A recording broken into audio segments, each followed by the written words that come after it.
Olá, pessoal! Então, hoje a gente vai falar sobre dois métodos, a gente vai falar sobre diferenças triplas e RDD, que é o acrônimo de Regression Discontinuity Design, regressões com descontinuidades. A gente vai falar mais sobre isso um pouco mais à frente.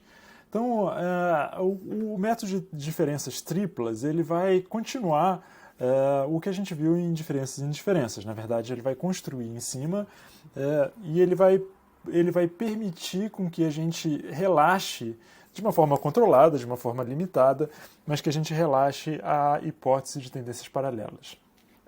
Então vamos ver como é que a gente vai fazer isso.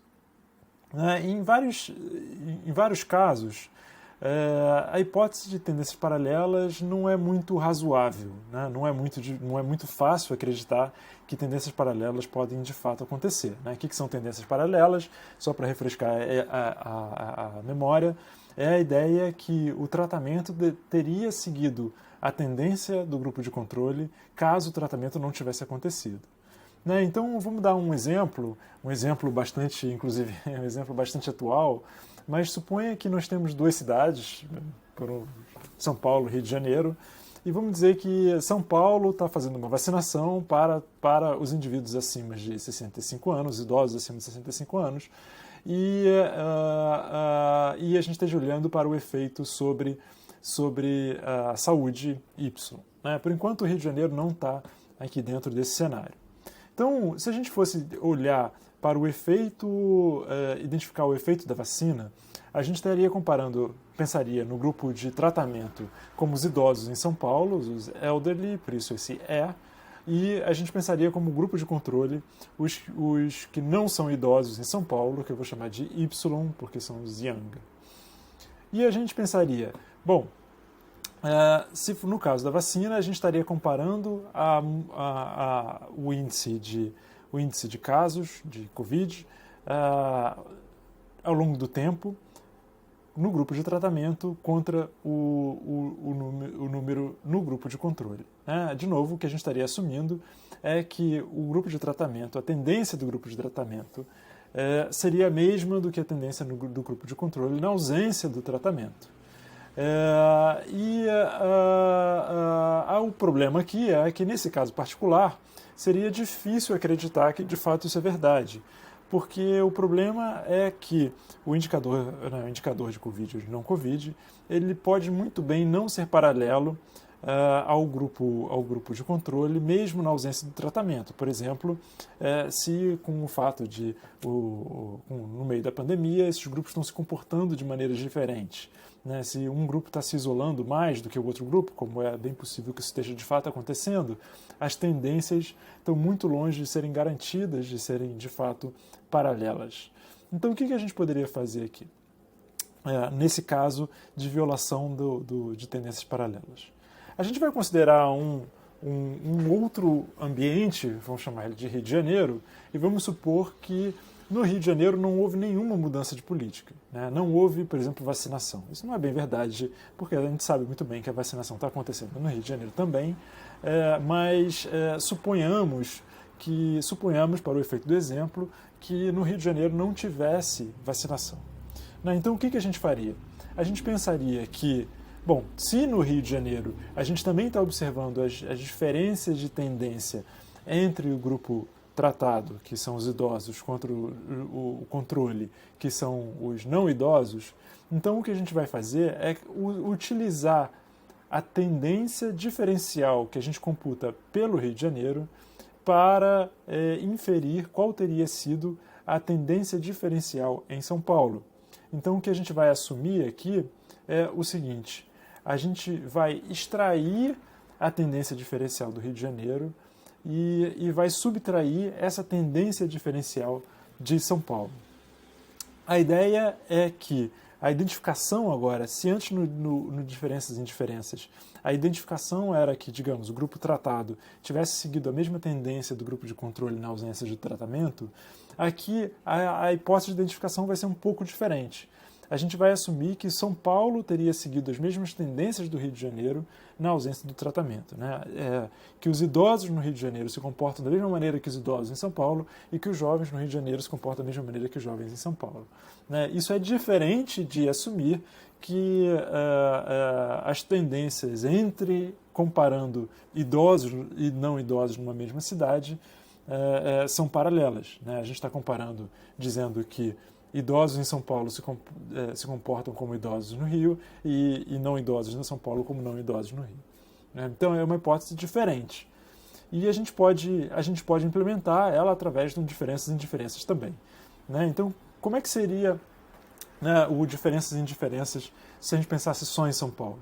Bom, ele seria, como a gente viu no vídeo passado, a mudança no índice Y pós menos pré para o grupo tratado, que é o grupo de idosos em São Paulo, retirado daí a diferença pós menos pré do grupo não tratado, que é o grupo Young, Y, que é o grupo de controle, né? Então a gente está retirando da mudança no tempo do grupo tratado, menos a mudança no tempo no grupo controle.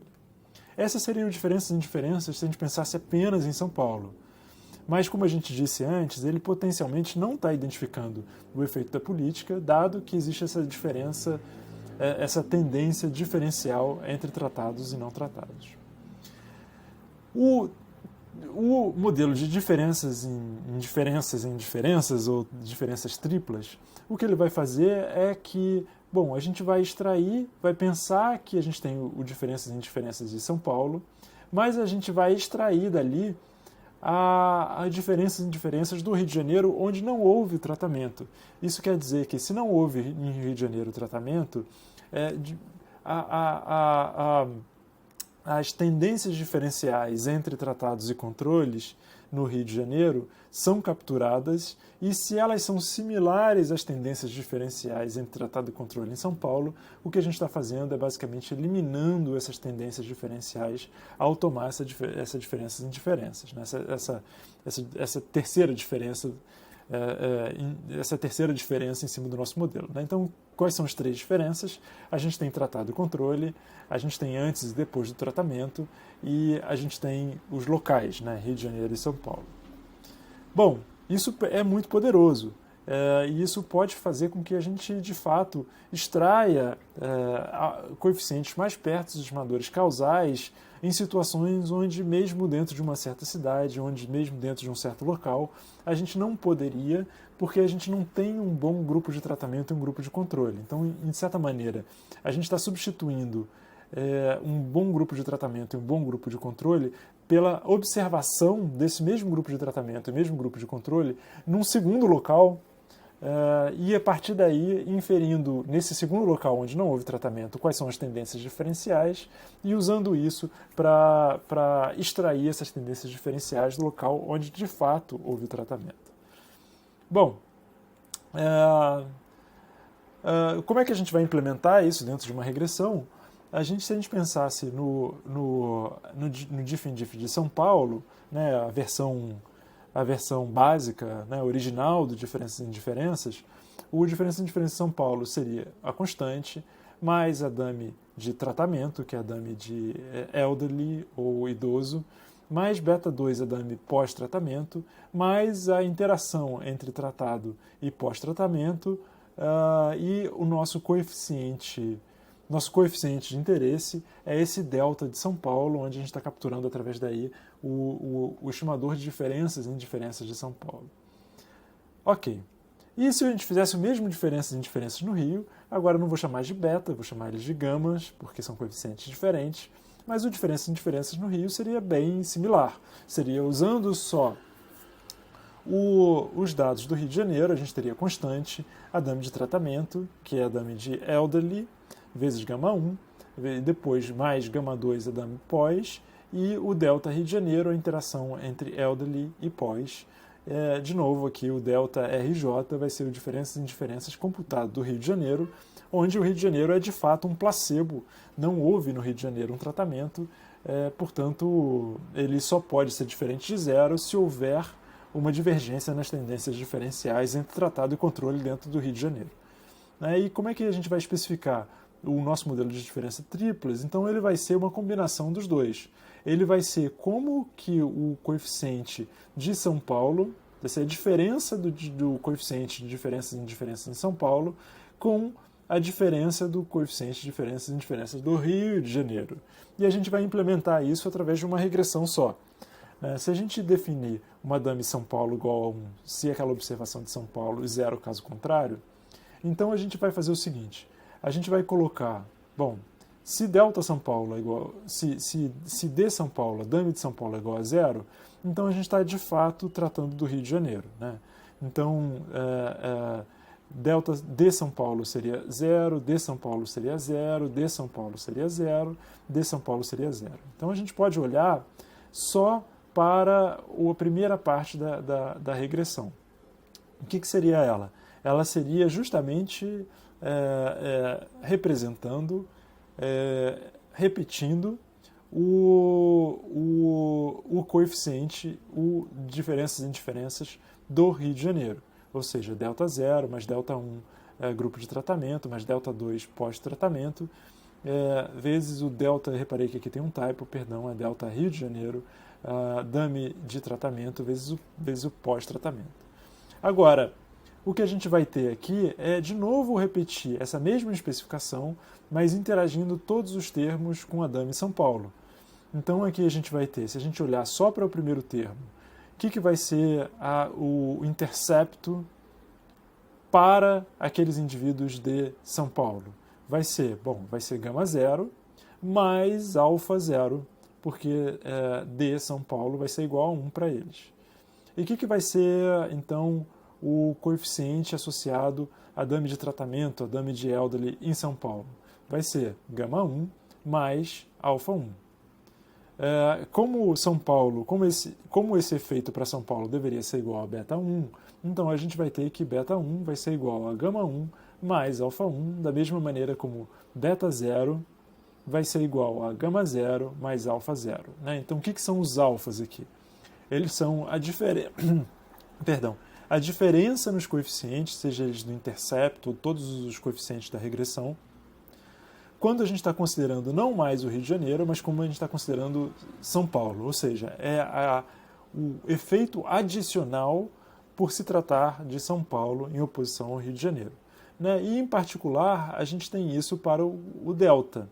O delta vai ser justamente a diferença entre o coeficiente de diferenças e indiferenças calculado de São Paulo e o diferenças e indiferenças calculado do Rio de Janeiro. Ou seja, a gente está com essa especificação, de certa forma concisa, estimando o efeito diferencial do modelo de diferenças em São Paulo em comparação a esse mesmo modelo do Rio de Janeiro. Ok. Então, o nosso coeficiente de interesse passa a ser, de fato, delta.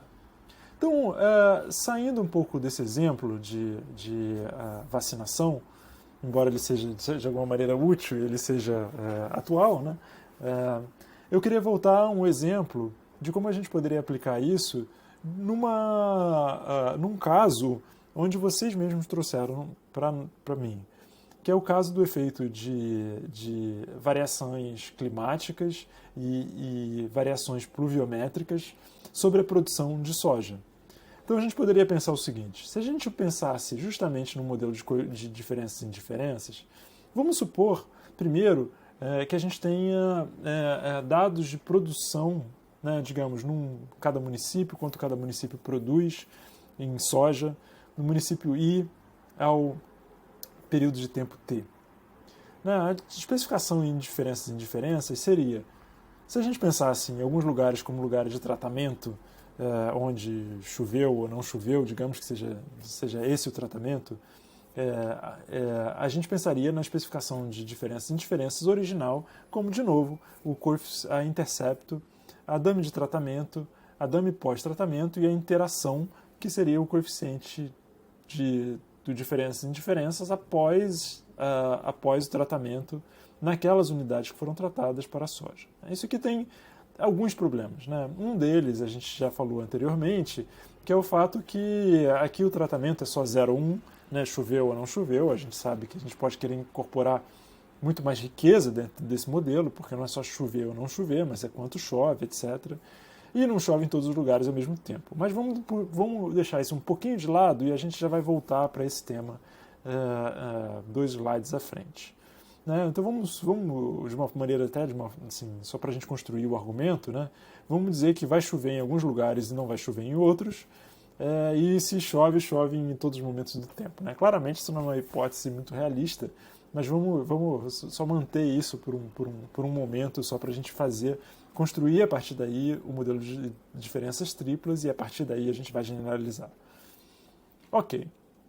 Qual o problema? É que a gente estaria assumindo que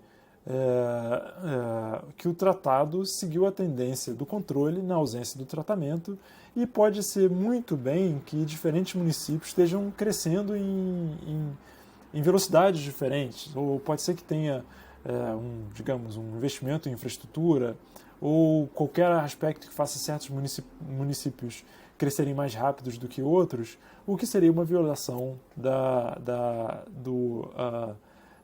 hipótese de tendências paralelas se os tratados e os controles não estão crescendo à mesma velocidade. Bom, então como é que a gente pode pensar isso no caso de diferenças em triplas diferenças? Né? Como é que a gente poderia generalizar?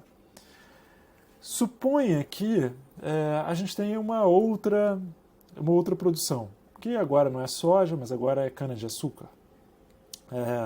E agora não mais a estrutura dos dados é Y e T, mas agora a gente tem um dado de produção do município I para a produção de P, onde P pode ser soja ou cana-de-açúcar, no período T. Agora, a ideia, nesse caso, é que a gente vai utilizar as tendências diferenciais para a produção de cana-de-açúcar entre municípios diferentes, e a gente vai extrair isso do efeito diferencial da produção de soja. Né? Então, a hipótese central é que, na ausência do tratamento, a produção de soja teria seguido a mesma tendência se comparado à cana-de-açúcar, e a gente implementaria isso, de fato, exatamente com a especificação que a gente teria antes. Né? A gente teria um modelo de diferenças e indiferenças para a produção de cana-de-açúcar, a gente teria um modelo de diferenças e diferenças para a produção de soja, e o que a gente está interessado aqui é o adicional do efeito de diferenças e indiferenças que a gente obtém através dessa interação tripla. Então a gente poderia, com isso, utilizar dados de, digamos, uma produção de um outro bem agrícola, se a gente acredita na hipótese central que, na ausência do tratamento, a produção de soja teria seguido a mesma tendência, para estimar o efeito sobre produção de soja. E a gente não precisa parar aí. Né? De fato, a gente pode pensar que, por exemplo, naquele exemplo, a gente poderia querer adicionar efeito fixo de município, porque a gente já falou sobre isso também. Mas porque em alguns municípios, os municípios podem ter efeitos constantes no tempo que podem ser correlacionados com, digamos, o tratamento. Né? Então, o tipo de solo foi um exemplo que a gente falou durante as nossas mentorias. Né? Então, alguns municípios podem ter tipos de solos mais ou menos propícios para a plantação de soja. Isso pode estar correlacionado também com os históricos de índice pluviométrico. Então a gente pode querer retirar dali tudo que é constante no nível do município ao longo do tempo, para só usar a variação variação entre períodos de tempo. Né? Então o que a gente faria aqui são passos bem similares ao que a gente fez no caso de diferenças e indiferenças, mas em primeiro lugar, e o que eu vou fazer aqui sequencialmente, né, tornar essa especificação, saindo da especificação original, e tornar ela mais refinada ao adicionar diversos níveis de efeitos fixos, mas começando pelo efeito fixo de município. Né? Então, se eu adicionar efeito fixo de município, é a parte em verde, eu removeria o intercepto e a dame de tratamento, porque o efeito fixo de município é muito mais específico do que esses dois, é muito mais particular do que esses dois, é muito mais geral do que a dame de tratamento. Eu poderia também adicionar adicionar efeitos de tempo, né, também para talvez controlar por choques comuns a todos os municípios e a todos os tipos de plantações num período do tempo, que poderia ser preço, poderia ser taxa de câmbio, por exemplo, ou taxa de juros, ou mercados de crédito que importam para as empresas, para retirar, porque nada disso é correlacionado com o tratamento, né? Nada disso deveria ser correlacionado com o tratamento, mas tudo disso deveria ser, de certa forma, exógeno ao próprio tratamento. E a gente pode também fazer o mesmo para inserir efeitos fixos de tipo de crops, porque, bom, os municípios eles podem produzir quantidades muito diferentes desses de soja e cana-de-açúcar. Então, se a gente faz isso, também aqui a gente vai inserir efeitos fixos e, ao mesmo tempo, tornar menos gerais, menos específicas algumas das dummies que a gente tinha. Em particular, ao adicionar efeito fixo de tempo, a dummy pós-tratamento se torna redundante, e ao adicionar efeito fixo de crops, a dummy que marca soja se torna redundante, portanto a gente retira esses elementos da nossa regressão à mesma medida que a gente adiciona desses efeitos fixos. E a gente não precisa parar aí. Na verdade, quando a gente tem efeitos triplos, a gente pode inclusive seguir um passo adiante e pensar que a gente pode controlar para qualquer efeito duplo, na verdade. Né? Se a gente quiser, no final das contas, a gente pode, por exemplo,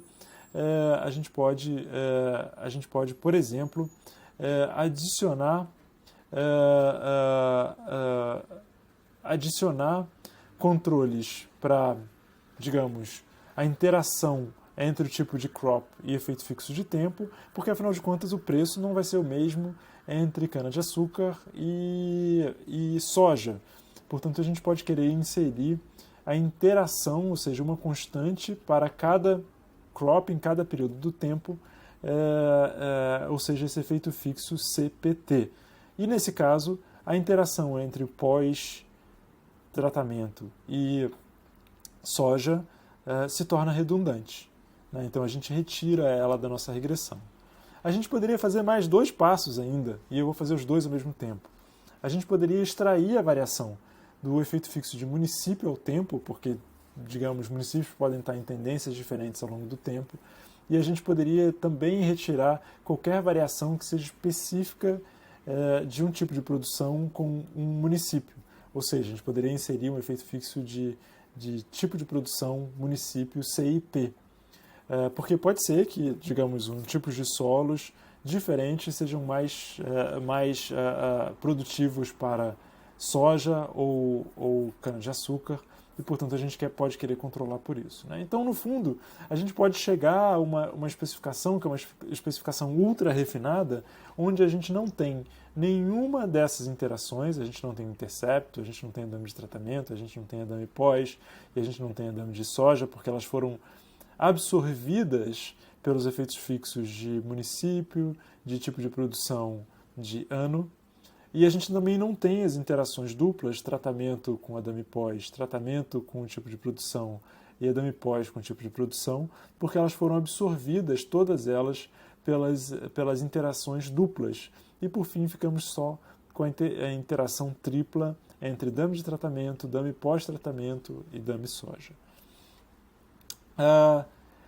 Isso seria uma especificação mais limpa, né? Então, só para limpar, retirar tudo que foi de fato retirado dessa especificação, se a especificação completa seria só a interação tripla com todos esses efeitos fixos. Claramente, a gente não precisa sempre desses efeitos fixos, mas o que eu quero aqui é demonstrar para vocês, primeiro dar um leque de opções para conduzir essas estimações, mas segundo também demonstrar que entre a especificação, digamos, a especificação original, tanto de diferenças e indiferenças como da diferença tripla, que tem a ver com a dame de tratamento pós e a interação entre elas,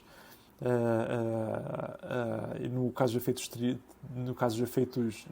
de terceiras diferenças, também a dame do que foi tratado, né? Mas entre isso, essa especificação original e uma especificação mais completa, né, mais refinada, a gente tem muita opção de modelagem.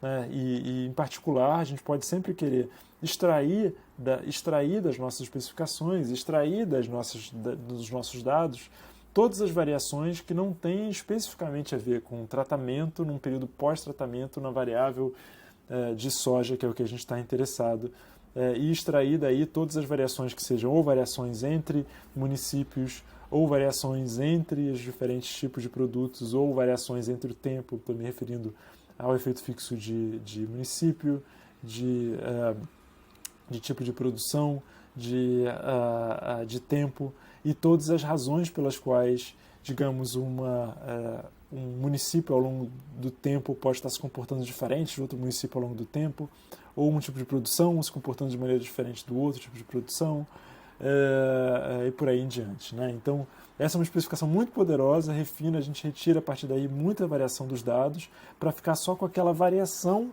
específica que nos importa para identificar o efeito de tratamento. Né? Então, é uma especificação nesse sentido bastante demandante. Ok, aqui em cima dela a gente também pode fazer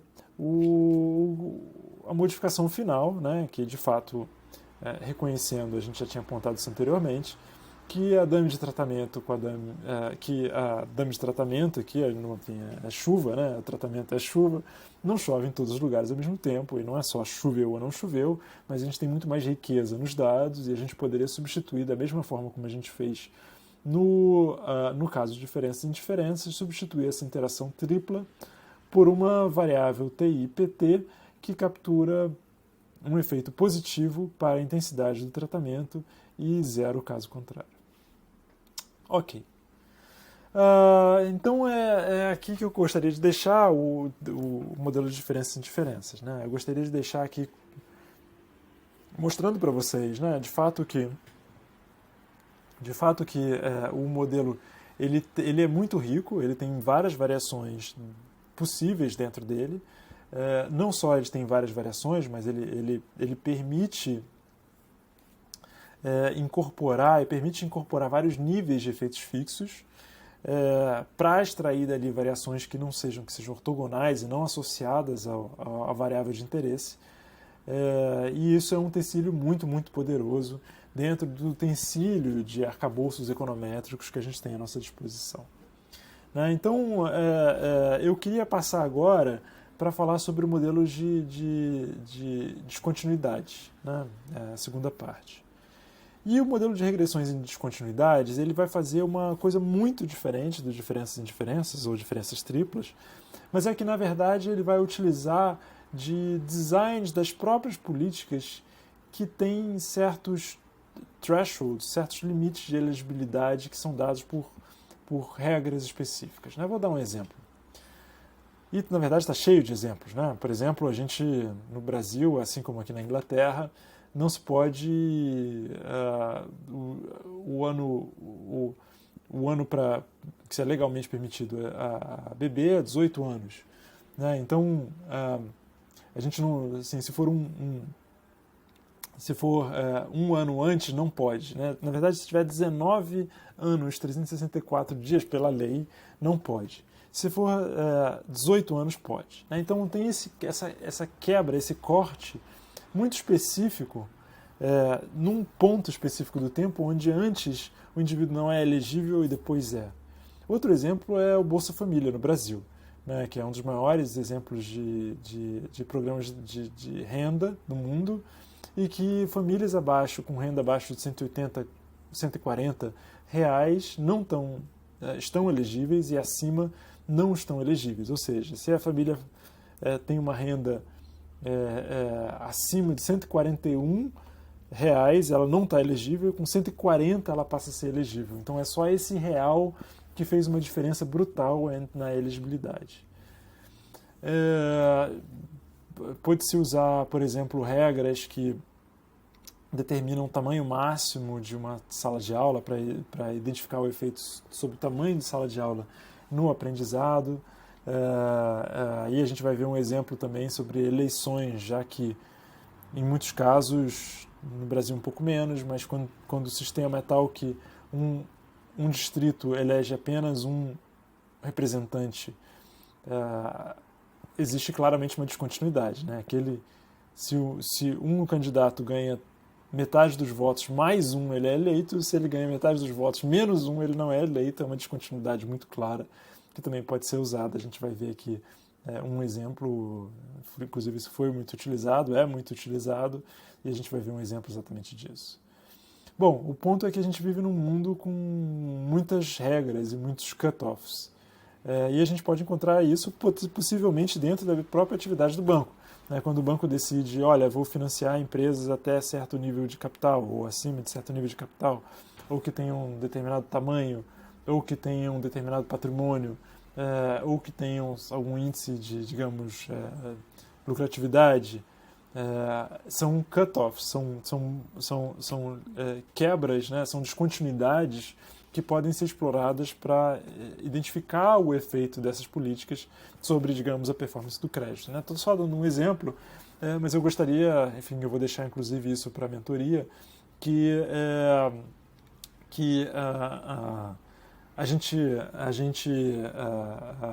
que vocês identifiquem e pensem sobre possíveis aplicações no trabalho de vocês no dia a dia. A gente escuta isso na mentoria. A gente vai falar um pouco sobre isso depois. Agora vamos ser um pouco mais claro aqui. Vamos voltar ao exemplo sobre educação. É um caso só estilizado e hipotético, mas só para deixar esse mecanismo bastante claro, né? E vamos pensar que Harvard avalia seus candidatos por um teste padronizado, tipo GRE, e o GRE tem a nota entre 130 e 170, e vamos dizer que Harvard aceite todos os candidatos com nota acima de 160, e todos que sejam de fato admitidos vão para Harvard. Então a gente poderia pensar no efeito Harvard sobre renda, de novo pensando sobre a renda 20 anos depois da admissão, e definindo uma dummy HI, onde HI é igual a 1, se o indivíduo I foi para Harvard. E se a gente rodasse a seguinte estimação, a gente rodasse que a renda é igual a um intercepto mais beta vezes a dummy Harvard. E vamos supor que a gente acha que o efeito Harvard é 20 mil. Pode ser 20 mil por ano, pode ser 20 mil por ano em dólares, em pounds, pode ser 20 mil por mês. Aqui é só um exemplo hipotético. Nesse caso, suponha que a gente tivesse encontrado esse efeito. A gente acharia que o beta-chapéu tem uma boa chance de refletir um efeito causal do efeito Harvard? Bom, claramente não. A história pode ser, inclusive uma história que a gente já falou, pode ser que estudantes com uma habilidade maior tenham um GRE maior e também tenham renda maior, e por isso toda a história pode estar vindo, na verdade, de um efeito via habilidade e via o fato que Harvard tem uma seleção mais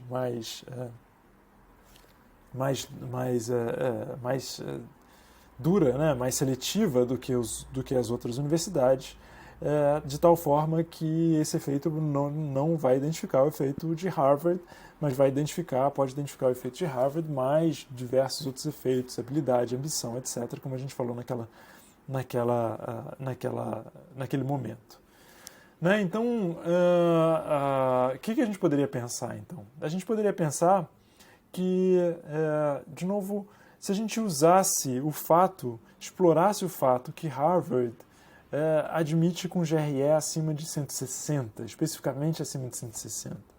Se a gente for explorar isso, vamos dizer, para acertar a terminologia, vamos dizer que essa é a minha running variable. E vamos pensar aqui em dois indivíduos diferentes. Eu vou pensar no meu indivíduo chamado Boris, que ele teve 159 no GRE, e portanto, ele não foi aceito em Harvard. E eu vou pensar num outro indivíduo chamado Emily, que teve 160, foi aceito em Harvard e de fato, estudou em Harvard. A ideia do Regression Discontinuity Design é que esses dois indivíduos, Boris e Emily, eles estão de fato muito próximos um do outro. A diferença na nota foi só 1. E se foi relativamente aleatório o fato de o Boris ter conseguido 159 e a Emily tenha conseguido 160 ao redor desse ponto de cutoff, então a gente poderia usar o resultado 20 anos depois no salário do Boris como um contrafactual para o salário da Emily.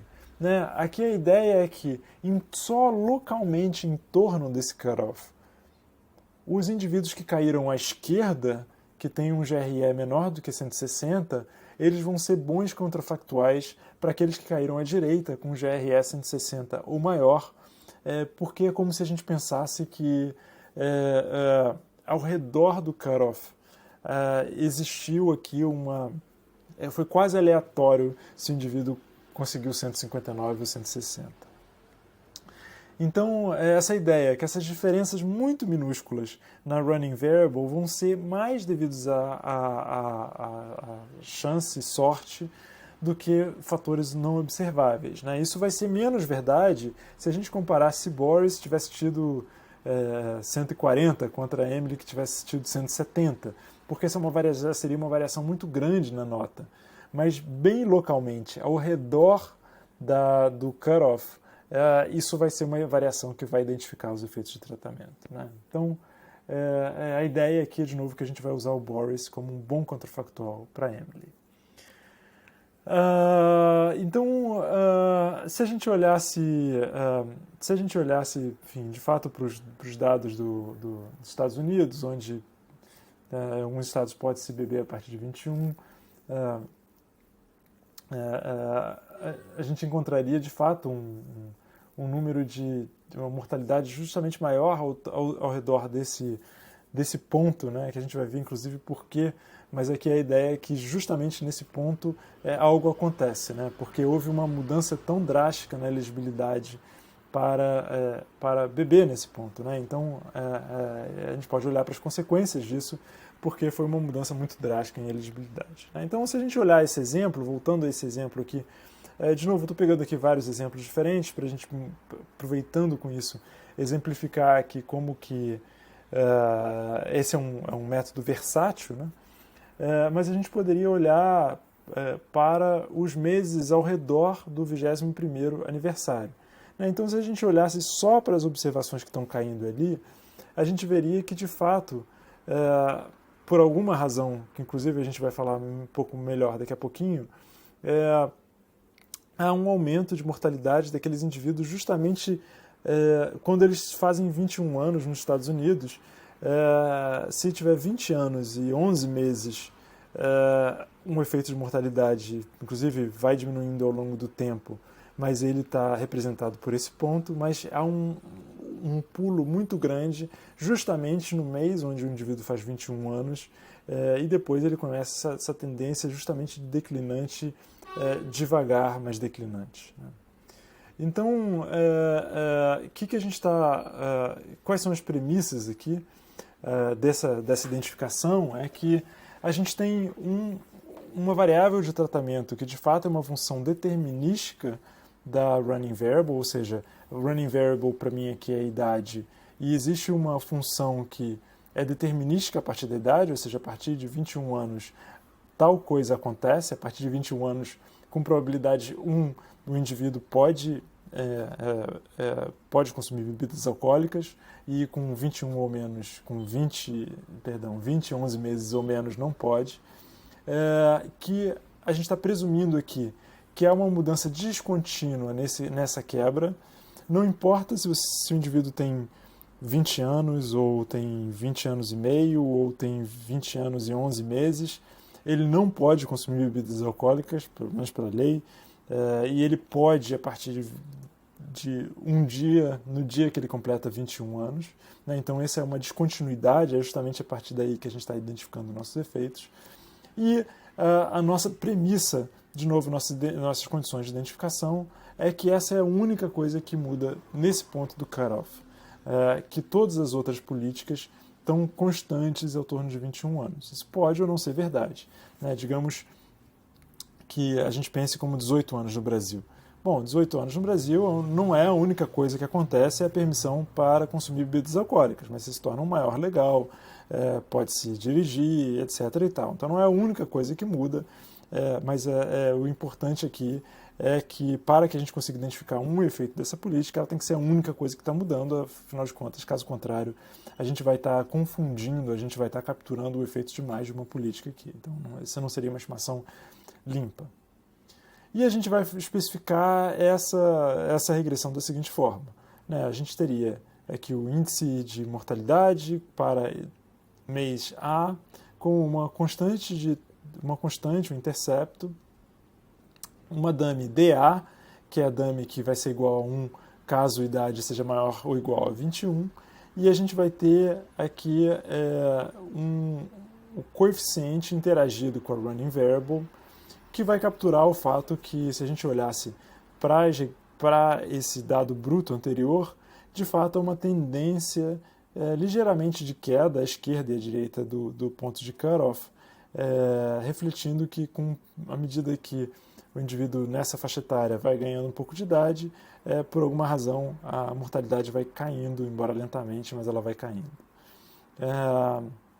Bom, então a ideia é que o ρ aqui capture o parâmetro de interesse, né? Capture que há esse pulo exatamente no 21º ano de idade. Mas a gente vai fazer de novo, que nem no Diferenças em Diferenças, né? A gente tem essa versão, de certa forma, canônica da nossa especificação econométrica, e a gente tem versões mais avançadas delas também, e o que a gente vai fazer aqui é justamente implementar versões mais avançadas. Então a gente vai permitir inclinações diferentes à esquerda e à direita do tratamento. Por que isso pode ser importante? Podem ter várias razões, mas pode ser que a interação entre idade e consumo de álcool pode mudar se a esquerda ou a direita do tratamento. E a gente pode ter vários exemplos também similares, né? Então, para que isso se torne um pouco mais fácil, pelo menos assim, a regressão se torne um pouco mais fácil de visualizar, o que a gente vai fazer junto com essa mudança é substituir o running variable, que antes era idade, mas vai ser o desvio da idade em relação a 21 anos. Por que a gente faz isso? É só porque fica mais simples de olhar para a regressão, porque a gente sabe que qualquer número positivo vai ser uma idade acima de 21 anos, qualquer número negativo vai ser abaixo de 21 anos, então o cutoff vai ser exatamente em zero, né? Vai ser exatamente no momento onde o indivíduo se torna 21 anos. Isso é mais por conveniência do que qualquer outra coisa, mas permite uma interpretação mais simples da nossa regressão. E a gente vai então interagir o termo com essa variável DA. Né? Antes a gente tinha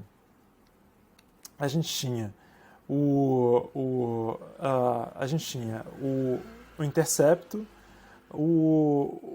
o efeito, que é o efeito que a gente está interessado, ρ vezes a dummy pós 21, a gente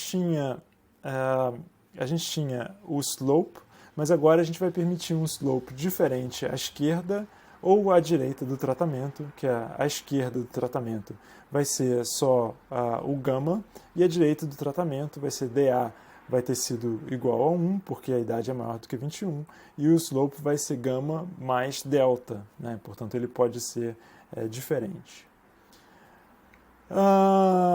Por que isso identifica o efeito de tratamento? Então, só para usar uma ideia aqui de variação, né?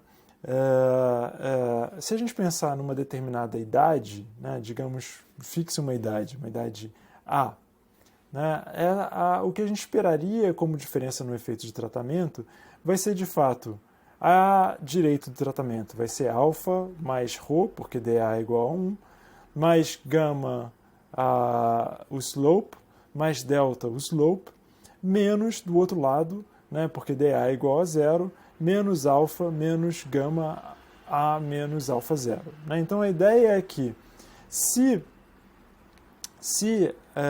A está muito perto do cutoff, que é o A0, Então A menos A0 vai ser quase perto de zero.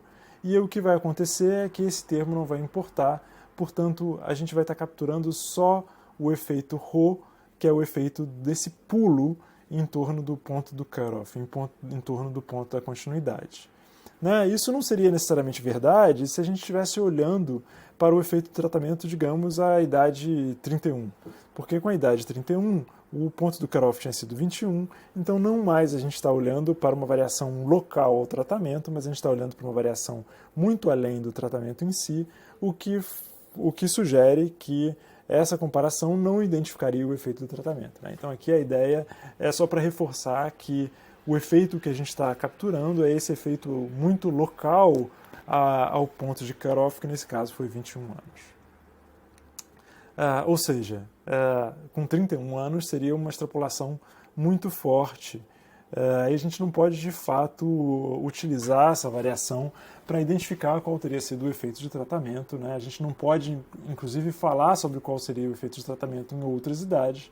A gente só fala do efeito de tratamento local ao ponto de cutoff, que nesse caso é 21 anos. Né? Em outras palavras, usando o nosso vocabulário do contrafactual, não é razoável assumir que indivíduos de idade de 21 anos sejam bons contrafactuais para aqueles de 31 anos, mas pode ser muito mais razoável pensar que indivíduos logo abaixo de 21 anos são bons contrafactuais para aqueles acima de 21 anos, ou seja, a interpretação novamente aqui é muito local ao cutoff.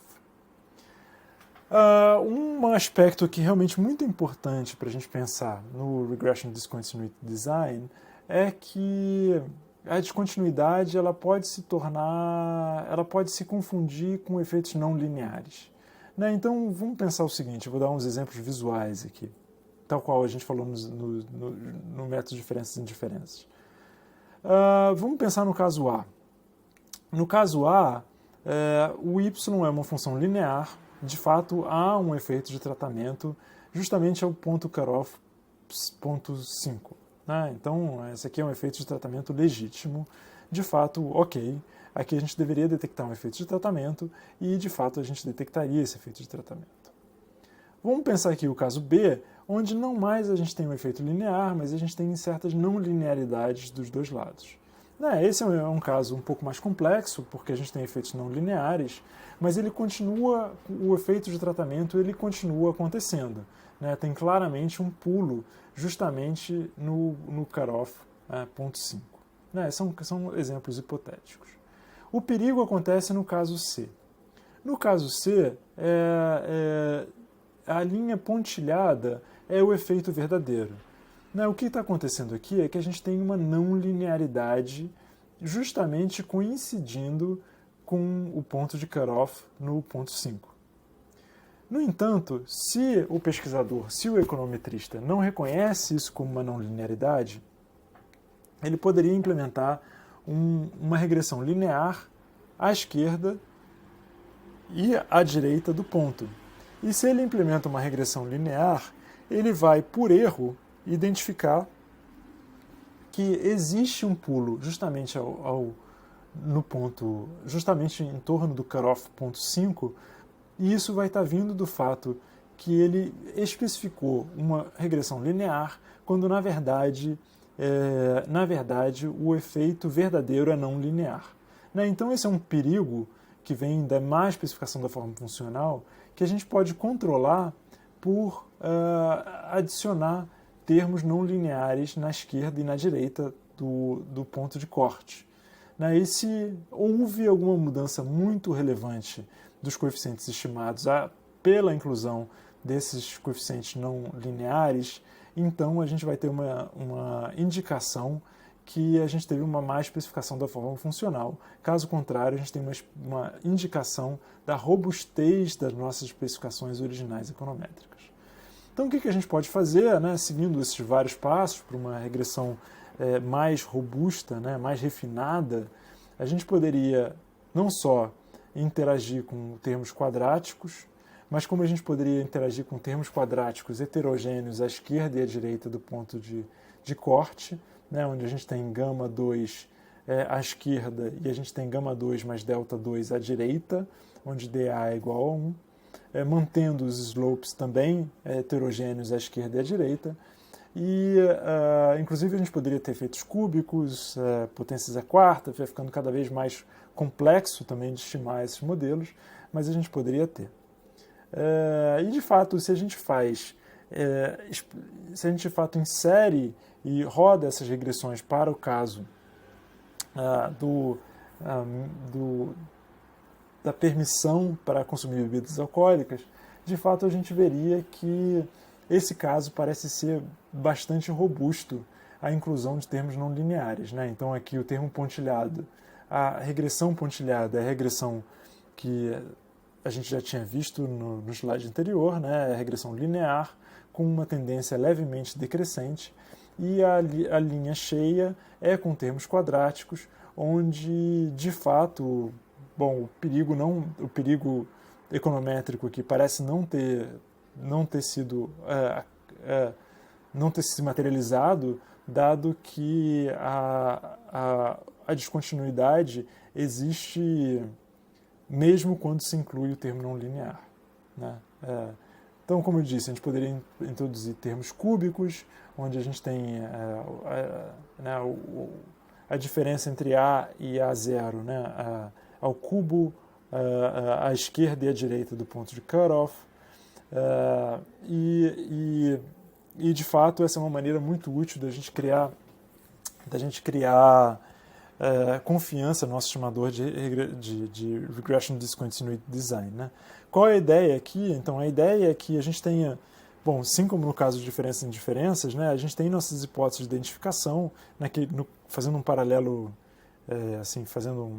um pouco longe, mas tal qual no método de diferenças e indiferenças, a gente tem hipóteses de parallel trends, né, tendências paralelas, e a gente tem alguma forma de ter indicação se esse método de tendências, se essa hipótese de tendências paralelas está sendo satisfeita, que é olhar para o efeito dinâmico.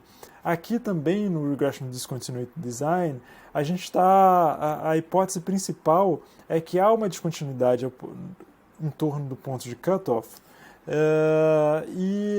a gente tem alguma maneira, pelo menos, de ter uma indicação se isso é verdade, ao introduzir esses termos não lineares, porque se, de fato, é um termo não linear que foi confundido com uma descontinuidade, então o que vai acontecer é que a introdução desses termos não lineares vai fazer com que o efeito de tratamento desapareça, sendo, então, sinal que esse efeito de tratamento veio só de uma má especificação da forma funcional. Caso contrário, a gente vai estar criando confiança na nossa estimação. Bom, então como construir confiança na nossa estimação? A gente tem que mostrar que nossos estimadores são robustos, a introdução de termos lineares, quadráticos, etc., deixar slopes diferentes para cada lado do cutoff, e a gente pode, inclusive, olhar para observações cada vez mais perto dos cutoffs, em vez de usar uma boa parte da amostra e utilizar esses termos não lineares, a gente pode focar, digamos, para 2 anos acima e abaixo de 21, ou até mesmo 1 ano acima e abaixo de 21. Claro que a gente vai perdendo poder estatístico, né, à medida que a gente vai reduzindo o tamanho da amostra, mas isso também são maneiras de mostrar que os efeitos estão robustos a essas manipulações, né, a essas alternativas de especificações das bases de dados, que de fato todas elas estariam fazendo uso da mesma fonte de variação. Bom, então o que está acontecendo aqui, né? Nessa tabela a gente está vendo, usando 2 tipos de amostras, né? Idades 19 a 22 ou 20 a 21, então 20 a 21 é bem restrito, 19 a 22 é um pouquinho maior, e a diferença entre 1 e 2, assim como a diferença entre regressão 3 e 4, é que no primeiro caso só se utiliza como controle a idade, no segundo caso se utiliza essa versão mais robusta, que é idade ao quadrado, com a interação acima de 21, assim como eu tinha sugerido anteriormente. Então, o que a gente está vendo é que, de fato, há um aumento de mortalidade em torno da idade 21, e se a gente cava um pouco mais para ver a razão pela qual isso está acontecendo, ele está vindo basicamente inteiramente de acidente de trânsito. Não tem possivelmente a ver com outras causas, talvez tenha outras causas externas, mas ainda assim é relativamente menor do que efeitos sobre acidentes de trânsito. Então, esse é um exemplo clássico nessa literatura de Regression Discontinuity Design aqui, né, porque a gente conseguiu, através dela, através de uma política, através de uma regra de cutoff. Quando eu falo política, não estamos só referindo a políticas públicas, né, mas estamos se referindo a regras e implementações que são feitas, inclusive, dentro do banco, mas que nos permite avaliar quais são os efeitos dessas regras sobre, nesse caso, saúde, mas também sobre isso abre um leque enorme de potenciais aplicações no mundo privado, assim como avaliar o efeito de leis e regulamentações. Bom, aqui eu estou de fato colocando em escrito o que eu estava dizendo antes, né? A maior parte dos efeitos vem de acidente, de trânsito. O efeito não vem, quer dizer, introduzir efeitos quadráticos não afeta esse efeito, se algo, inclusive, só faz aparecer ele ser maior.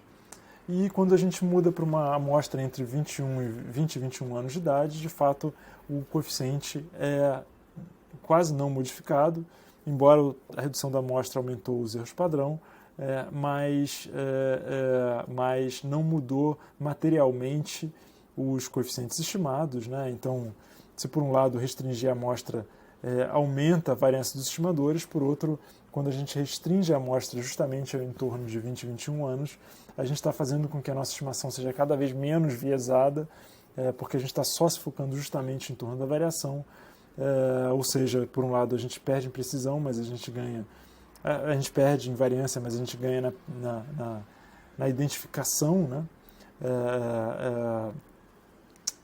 Esse é um viés sempre a navegar, enfim, essa é uma questão empírica relevante.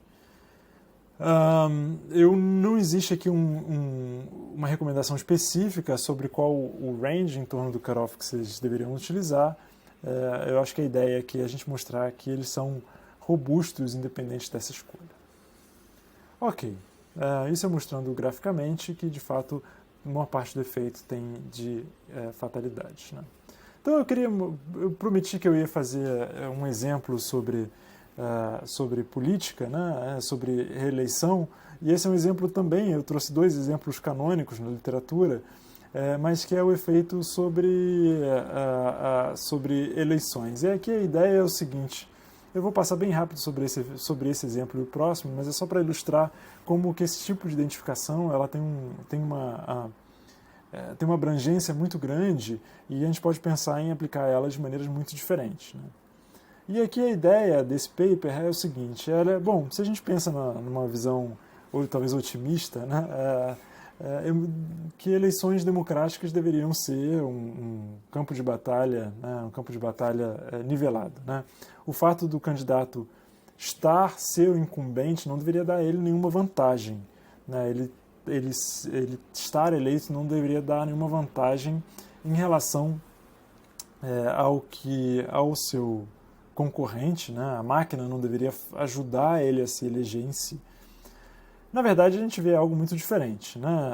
A gente vê que nos dados que os incumbentes têm uma vantagem enorme sobre aqueles que vêm de longe, e para mostrar isso, os autores utilizam os dados do Congresso americano entre 1946 e 1998, e eles usam e focam em eleições muito apertadas.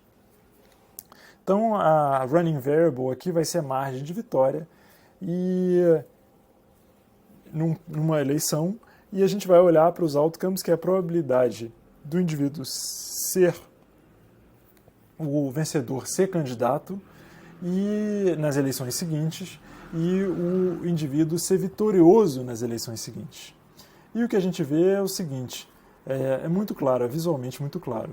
Né, para aquele que ganhou, mesmo que ele tenha ganho por um votinho só um voto, a probabilidade dele vencer nas eleições seguintes pula de algo como perto de 15% para algo perto de 60%. É um é um pulo enorme. Então, a eleição em si ela foi muito, muito próxima, mas aquele que deu sorte de ganhar, talvez por uma quantidade muito pequena de votos, ele vai ter uma probabilidade muito grande de vencer as eleições seguintes, né? É uma evidência muito, muito clara que o uso da máquina facilita as eleições, no período eleitoral subsequente. E a gente pode ver também a probabilidade de se candidatar, ela vai de algo como 40% para virtualmente 90%, quase algo muito perto de 100%. Então, quando o indivíduo ele ganha uma eleição, mesmo que por uma margem muito, muito apertada, ele de fato ele tende a muito frequentemente se candidatar nas eleições seguintes. Ambos evidências que a máquina funciona a favor do incumbente, né? São evidências muito, muito claras.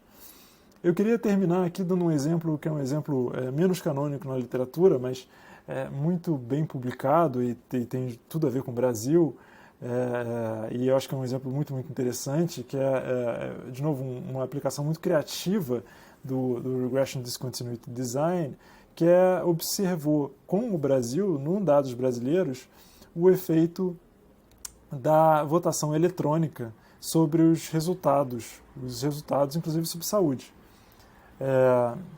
Da seguinte maneira, quando a votação em papel foi substituída pela votação eletrônica, ela não foi substituída toda de uma vez, mas houve uma eleição onde todos os municípios acima de 40.500 votantes receberam a votação eletrônica e abaixo não. Então a ideia do paper é explorar essa descontinuidade em torno de 40.500. Por que 40.500? Eu não sei, mas do ponto de vista da identificação também não importa, porque a gente está só comparando os resultados em municípios acima e abaixo de 40.500. E o que ele encontra aqui, e qual é a hipótese central, é que a votação eletrônica permitiu que votantes menos educados, com escolaridade menor, fossem melhor representados. E a ideia aqui é que a votação eletrônica permite uma acessibilidade muito maior. E, de fato, é isso que ele encontra nos dados, né?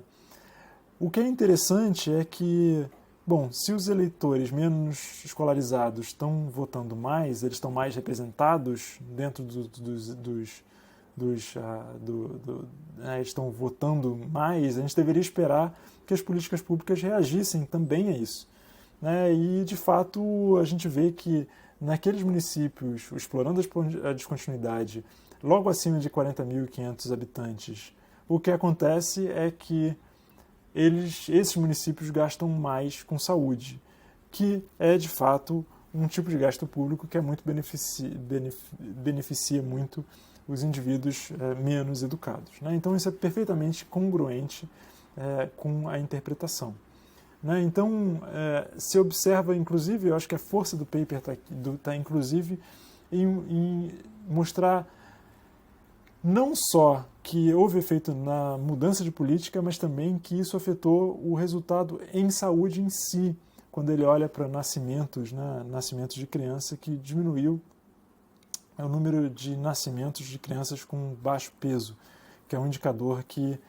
os serviços de saúde, visitas pré-natais, etc., estavam funcionando melhores nos municípios logo acima de 40.500 habitantes, porque eles receberam a votação eletrônica que permitiu que votantes menos educados fossem melhor representados, né? E o argumento aqui é o seguinte, é que, digamos, para indivíduos com educação mais baixa, ou até mesmo analfabetos, essa reprodução do bilhete em papel, né?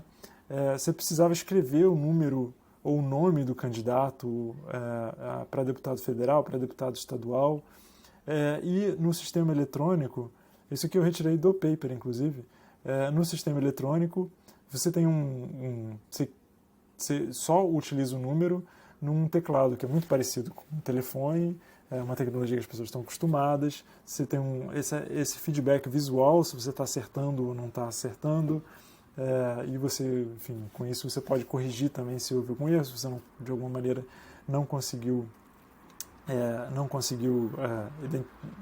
teve algum erro na digitação, etc. Então ele argumenta que o voto eletrônico é melhor, porque é mais visual, porque a máquina também ela vai te ajudando a guiar durante o processo, a máquina dá feedback durante o voto, baseado em números, similar a telefones, né? Então ele argumenta, inclusive o TSE argumentava à época também, que usar números é mais fácil como uma interface do que votos em papel, né? E isso veio diretamente do TSE. Então, de fato, se observa isso, que o número de votos válidos ele aumenta muito durante a descontinuidade. Então, aqui na linha verde é a eleição de 1994, onde ela foi inteiramente em papel, né? Você vê que o número de votos válidos aqui estava por volta de 70% e não houve nenhuma quebra em torno de 40.500 votos, né? Porque por que deveria acontecer? Porque de fato, porque não deveria, não tem nenhuma razão para isso acontecer, já que não houve já que não houve nada especial acontecendo aqui. A ideia é que quando vem o voto eletrônico, né, agora a gente está falando da linha em azul, que é a eleição de 1994, o número de votos válidos ele cresce bastante, justamente em torno da descontinuidade. Justamente nos municípios que receberam votação eletrônica, ele pula de algo naquela eleição, de algo logo abaixo de 80% para algo como 90%. É um pulo de 10%, de 10 pontos percentuais no número de votos válidos durante aquela eleição. É um pulo muito, muito significativo, sugerindo que a interpretação passada de fato é verdade. E esse número fica mais alto ainda na eleição de 2002, onde já tinha sido toda eletrônica. Então está aqui justamente utilizando essa eleição no meio do caminho, onde nem era totalmente em papel como em 94, nem totalmente eletrônica como em 2002, mas de fato esse momento onde houve esse pulo, onde houve essa adesão em alguns municípios e outros não, e essa adesão foi feita seguindo esse critério muito particular, que é essa quebra em torno de 40.500 votos. Então, de novo aqui, uma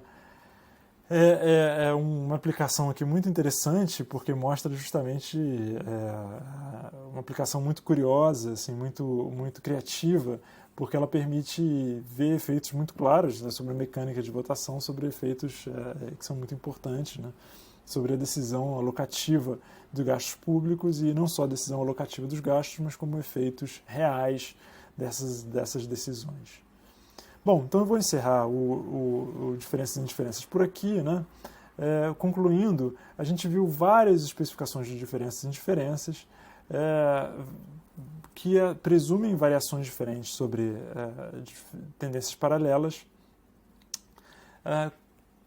Espero ter feito o caso aqui que quanto maior na granularidade dos dados, mais a gente é capaz de controlar para efeitos comuns, para efeitos fixos, e por isso eu acho que sempre dados muito granulares são muito relevantes para a gente, né? Porque está fazendo especificações econométricas e, em particular, só comparações antes e depois não são suficientes para identificar o efeito de tratamento, assim como comparações entre tratados e não tratados, elas são muito